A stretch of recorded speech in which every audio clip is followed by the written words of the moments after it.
ایسا تو کبھی نہیں ہو سکتا کہ اللہ ہم سے کوئی چیز لے لے اور اس کے بدلے کچھ بہترین چیز سے نہ نوازے۔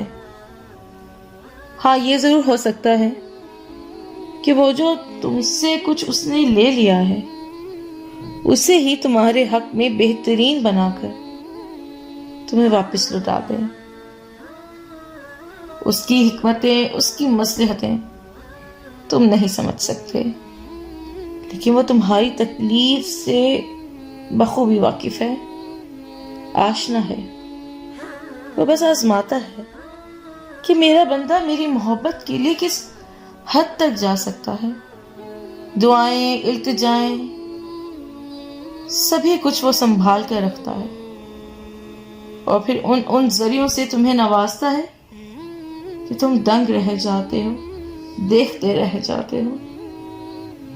جب وہ دو جہانوں کا خالق ہو کر ہمارے یقین کی لاج رکھتا ہے تو کیا ہم اس کی محبت کی لاج نہیں رکھ سکتے؟ اس کی رضا میں اپنا دل مطمئن نہیں کر سکتے؟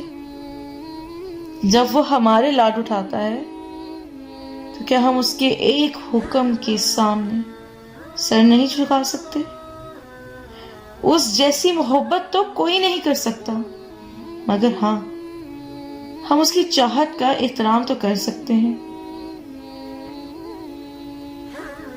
اس سے محبت کرنے کی کوشش کر سکتے ہیں۔